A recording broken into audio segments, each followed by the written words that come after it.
Selamat datang pada mata kuliah Sistem Enterprise. Pada video kali ini, kita akan berbicara tentang proses perencanaan produksi dengan ERP. Adapun tujuan pembelajaran dari video ini adalah mahasiswa dapat menjelaskan master data yang perlu disiapkan pada proses perencanaan produksi dan dapat menjelaskan aktivitas-aktivitas utama dalam proses perencanaan produksi yang difasilitasi dalam modul Production Planning dari SAP. Salah satu proses bisnis yang krusial bagi perusahaan manufaktur adalah proses produksi. Pada bagian sebelumnya, yaitu pengadaan material, secara umum berbagai tipe perusahaan menjalankan aktivitas yang kurang lebih sama. Perbedaan yang terjadi mungkin disebabkan karena jenis material yang berbeda ataupun kebijakan-kebijakan spesifik di dalam perusahaan, sehingga menyebabkan timbulnya kebutuhan untuk penyesuaian atau kustomisasi. Namun, proses produksi dalam perusahaan manufaktur memiliki kemungkinan skenario yang jauh lebih luas dibandingkan dengan proses pengadaan. Proses produksi merupakan bagian inti yang memberikan nilai kepada pelanggan, sehingga perusahaan kelas dunia seperti Toyota mengembangkan tahapan-tahapan unik yang membedakannya dengan perusahaan lain.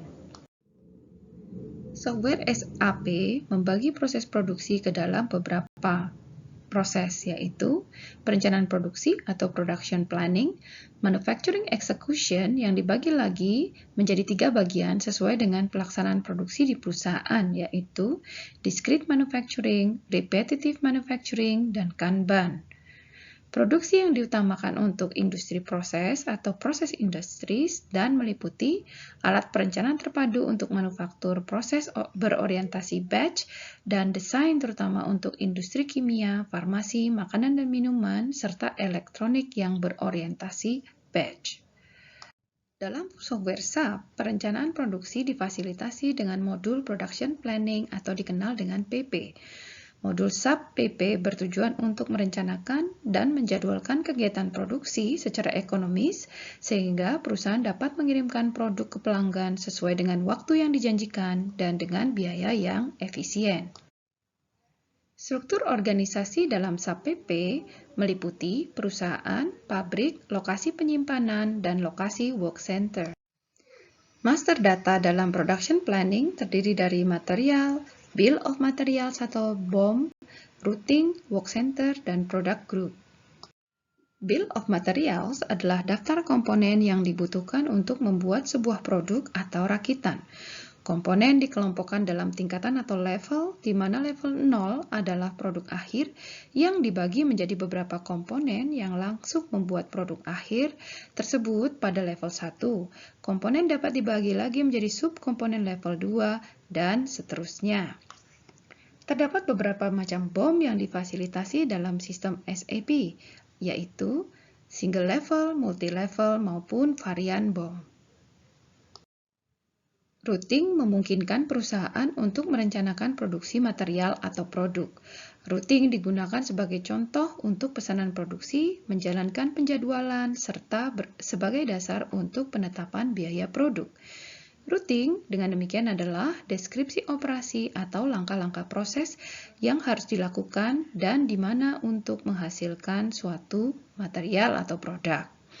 Routing juga mengandung informasi tentang operasi dan urutan pelaksanaannya, perincian tentang pusat-pusat kerja atau work centers di mana operasi dilaksanakan, sumber daya dan peralatan produksi yang diperlukan, termasuk jig dan fixtures. Nilai standar untuk pelaksanaan masing-masing operasi juga disimpan dalam routing. Work centers atau pusat kerja adalah sebuah lokasi di dalam pabrik di mana pekerjaan bernilai tambah, baik berupa operasi atau kegiatan dilakukan. Work centers dapat mewakili orang atau kelompok orang, mesin atau grup mesin, dan jalur perakitan. Work centers digunakan untuk mendefinisikan kapasitas, tenaga kerja, mesin, keluaran, dan emisi. Kapasitas ini akan digunakan untuk perencanaan kebutuhan kapasitas atau CRP, penjadwalan terperinci, dan penentuan biaya. Product group atau kelompok produk diperlukan untuk melakukan perencanaan agregat yang mengelompokkan bahan-bahan atau kelompok produk lainnya. Perencanaan dapat dilakukan untuk kelompok produk satu tingkat atau banyak tingkat. Tingkat atau level terendah harus selalu terdiri dari bahan. Secara garis besar, proses dalam modul production planning dapat dibagi menjadi 3 bagian, yaitu perencanaan strategis atau strategic planning, perencanaan taktis atau tactical planning, dan perencanaan detail atau detailed planning, dan eksekusi manufaktur atau manufacturing execution. Pada tahap strategic planning dilakukan peramalan dengan masukan berupa informasi penjualan dan analisis keuntungan. Hasil dari sales forecasting tersebut akan digunakan sebagai masukan sales dan operation planning. Pada SOP atau perencanaan penjualan dan operasi dilakukan pendetilan terkait dengan perencanaan produksi. Hasil dari sales and operation planning ini akan digunakan dalam proses perencanaan taktis, yaitu demand management atau pengelolaan permintaan, yang nantinya akan menghasilkan Master Production Schedule atau MPS, yang dikenal juga dengan jadwal induk produksi di level agregat. Hasil pengelolaan permintaan akan digunakan pada tahap perencanaan detail yang merupakan tahap operasional. Pada tahap ini, hasil dari MPS akan diolah kembali dalam proses MRP atau Materials Requirement Planning, yang menghasilkan jumlah kuantitas bahan baku yang diperlukan dan kapan bahan baku tersebut harus dipesan. Pada saat yang bersamaan akan dilakukan penjadwalan detail untuk produksi. Pada tahap terakhir, yaitu manufacturing execution, dilakukan proses produksi yang dieksekusi berdasarkan jadwal produksi dan jumlah serta jadwal pemenuhan bahan baku yang didapatkan dari tahap sebelumnya.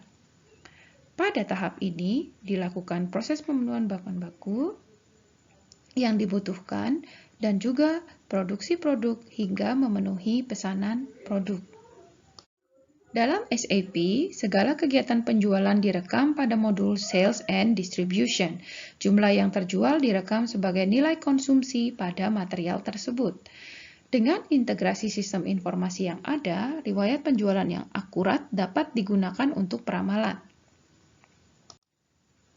Teknik peramalan atau forecasting dapat digunakan untuk memperkirakan permintaan pelanggan. Salah satu teknik peramalan sederhana menggunakan data penjualan pada periode sebelumnya dan kemudian disesuaikan dengan keadaan saat ini. Misalkan pada suatu perusahaan yang juga melakukan pemasaran produk, maka peramalan yang dilakukan bisa dengan data penjualan tahun lalu dikombinasikan dengan informasi pemasaran yang dilakukan pada tahun ini. Informasi pemasaran yang dimaksud bisa seperti perkiraan naiknya jumlah permintaan sebagai dampak dari promosi spesial akhir tahun. Selain itu juga dibutuhkan perkiraan terkait dengan perkembangan penjualan dari tahun sebelumnya. Dalam SAP, peramalan penjualan dapat dilakukan dengan menggunakan data penjualan dari modul Sales and Distribution atau dapat dibuat dengan masukan dari pengembangan rencana pada modul Controlling atau CO. Model peramalan dalam SAP yaitu trend and seasonal, dan konstan. Pada SAP, peramalan dapat dilakukan secara otomatis atau manual. Meskipun SAP telah menyediakan standar perhitungan untuk peramalan yang akurat, namun keputusan manusia masih tetap yang paling menentukan bagaimana hasil akhir dari peramalan yang akan digunakan. Hasil luaran dari forecasting akan digunakan untuk melakukan perencanaan operasi dan penjualan atau Sales and Operation Planning. Dalam SOP ini akan dilakukan pendetilan terkait dengan perencanaan penjualan, perencanaan produksi, dan perencanaan kapasitas. Luaran dari SOP ini akan menghasilkan rencana produksi atau production plan yang dibuat untuk menyeimbangkan permintaan dengan kapasitas produksi dengan tidak melampaui kapasitas dan mengelola tingkat inventory yang sepantasnya, yaitu tidak terlalu tinggi dan tidak terlalu rendah. Rencana produksi ini dibuat dalam bentuk bulanan atau mingguan. Nantinya, rencana produksi ini akan digunakan sebagai masukan untuk tahap selanjutnya, yaitu demand management. Pembuatan SOP dapat dilakukan dalam bentuk kelompok produk atau product group ataupun per bahan baku atau material. Setelah dilakukannya SOP, proses selanjutnya yaitu demand management. Proses ini merupakan tahap yang menghubungkan SOP dengan proses pendetilan jadwal atau detail scheduling dan proses perencanaan bahan baku atau materials requirement planning. Luaran dari proses demand management adalah jadwal produksi atau Master Production Schedule, dikenal juga dengan MPS, yang merupakan rencana produksi untuk semua produk jadi. Pada demand management, jadwal akan dipecah menjadi per hari atau per beberapa hari. Materials Requirement Planning pada SAP ERP didefinisikan sebagai proses perhitungan, kuantitas produksi, dan penjadwalan produksi. Aktivitas pada MRP akan menentukan kuantitas serta penjadwalan produksi, pembelian unit rakitan atau sub-assemblies, dan raw material yang dibutuhkan untuk mendukung Master Production Schedule.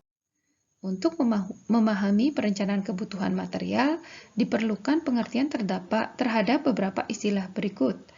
Plan Individual Requirement merupakan rencana produksi atau jumlah penjualan berdasarkan prosedur peramalan. Customer Requirement merupakan kebutuhan yang diturunkan dari sales order, quotation, maupun service order. Requirement ini berisi jumlah produk yang dibutuhkan pada waktu spesifik dan informasi produk apa yang tersedia pada waktu tersebut. Dependent Requirement merupakan permintaan yang bergantung pada material lain. Contohnya, komponen bom seringkali direncanakan berdasarkan permintaan material yang menjadi bagiannya. Stok merupakan stok persediaan material. Fixed receipt merupakan penerimaan yang dihasilkan dari plan orders, contohnya production orders dan purchase requisitions. Plan orders merupakan permintaan MRP untuk pengadaan material tertentu pada waktu yang ditentukan. Purchase requisition merupakan permintaan pembelian kebutuhan material.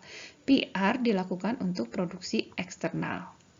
Bill of Material merupakan daftar struktur material yang dibutuhkan untuk membuat satu produk. Lead time atau lot sizing. BOM dapat digunakan untuk menghitung berapa banyak raw material yang dibutuhkan untuk memproduksi produk jadi.